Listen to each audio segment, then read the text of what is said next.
Hi everyone. இன்னைக்கு நம்ம ஒரு இம்பார்ட்டண்ட்டான டாபிக் பத்தி பேசப் போறோம். அதாவது ஐவிஎஃப். ஐவிஎஃப்ன்னு கேட்டாலே சில பேருக்கு பயமா இருக்கும். அது காம்ப்ளிகேட்டடா, பெயின்ஃபுல்லா இருக்குமா? அது நேச்சுரல் இல்லையா? அப்படின்னு நெறைய டவுட்ஸ் இருக்கும். ஆனா உண்மையிலேயே சொன்னா ஐவிஎஃப் என்பது ஒரு டெக்னாலஜி மட்டும் இல்ல. அது நெறைய கப்பிள்ஸ்க்கு ஒரு நியூ ஹோப். ஐவிஎஃப்னா என்னன்னு நான் உங்களுக்கு சிம்பிளா புரியிற மாதிரி சொல்றேன். நம்ம பாடி மூலமா நடக்கிற fertilization process, egg and sperm ஒன்றாகும் ப்ராசஸ். இதுல ஹாஸ்பிட்டல்ல டாக்டர் சூப்பர்விஷன்ல நடக்குது. அதுதான் ஐவிஎஃப்.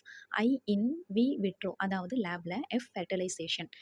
ஷார்ட்டா சொல்லணும்னா பேபி உருவாகும் ஃபர்ஸ்ட் ஸ்டெப். இது பாடி வெளியில நடக்குது. அதுதான் IVF.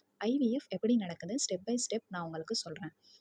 Step 1, hormone injections. Egg grow செய்றதுக்காக. இந்த இன்ஜெக்ஷன் கேட்டா நெறைய பேருக்கு பயமா இருக்கும். ஆனா இது நார்மல் இன்சுலின் சிரிஞ்ச் மாதிரி தான். இதோட பர்ப்பஸ் என்னன்னா, ஒரு சைக்கிள்ல ஒரு எக் மட்டும் இல்லாம மல்டிபிள் எக்ஸ் க்ரோ ஆகணும். ஓவரில எக் நல்லா மெச்சூர் ஆகணும். அதுக்கு தான் இந்த ஸ்டெப். Step 2, egg ரீட்ரைவல். அதாவது முட்டை எடுக்கும் ப்ராசஸ். இதையும் கேட்டா நெறைய பேர் ரிஸ்கின்னு தோணும்னு ஃபீல் பண்ணுவாங்க. ஆனா இது 10 to 15 மினிட்ஸ் ப்ராசஸ் தான். மயக்கமா இருக்கும். பெயின் ஆல்மோஸ்ட் இருக்காது. டாக்டர் ஒரு ஸ்மால் நீடில் மூலமா எக்ஸ் எடுத்து கலெக்ட் பண்ணி வைப்பாங்க. Step 3, sperm collection. பார்ட்னர்ட்ட ஸ்பெர்ம் கலெக்ட் பண்ணுவாங்க. அதையும் லேப்ல க்ளீன் பண்ணி பெஸ்ட் குவாலிட்டி ஸ்பெர்ம்ஸ் மட்டும் செலக்ட் பண்ணுவாங்க. Step 4, fertilisation. லேப்ல பேபி உருவாக்கும் ஃபர்ஸ்ட் ஸ்டெப். இதுதான் கடைசியில 2 செல்ஸ் ஜாயின் ஆகும் magic moment. Egg and sperm ஒன்றாக சேர்க்கப்பட்டு அது எம்ப்ரியோ ஆக்கப்படும். This is literally the beginning of a baby. Step 5, embryo transfer.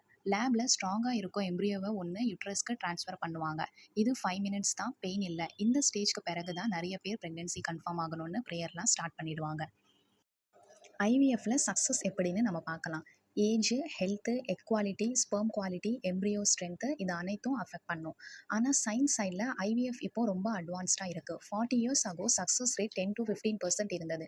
இப்போது 50 to 70% வரை சான்சஸ் இருக்குது, ஏஜ் அண்ட் ஹெல்த்தை பொறுத்து.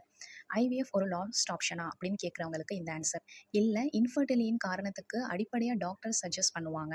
Blocked tubes, low sperm count, PCOS, எக்ரிலிஸ் tissue, unexplained infertility, 40+ age, repeated early miscarriages, இந்த மாதிரி ரீசன்ஸ் இருந்தாலே ஐவிஎஃப் யூஸ் பண்ணுவாங்க. ஐவிஎஃப் என்றால் பேபியை பெற முடியாதவங்க, எந்த சான்ஸும் இல்லாத போதும் செய்யும் ட்ரீட்மெண்ட் அப்படி சொல்கிற காலம் போயிடுச்சு. இப்போது IVF is a very normal medical safe part to pregnancy. IVF by choice or IVF by chance, எதுவாக இருந்தாலும் அது ஒரு பிரேவ் டிசிஷன்.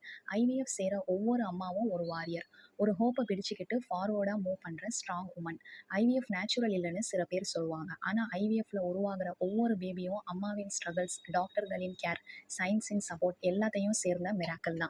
இந்த மாதிரி யூஸ்ஃபுல் வீடியோஸ் வேணும்னா மறக்காம நம்ம சேனலை சப்ஸ்கிரைப் பண்ணுங்க, வீடியோஸை லைக் பண்ணுங்க, ஷேர் பண்ணுங்க. தேங்க்யூ ஃபார் வாட்சிங்.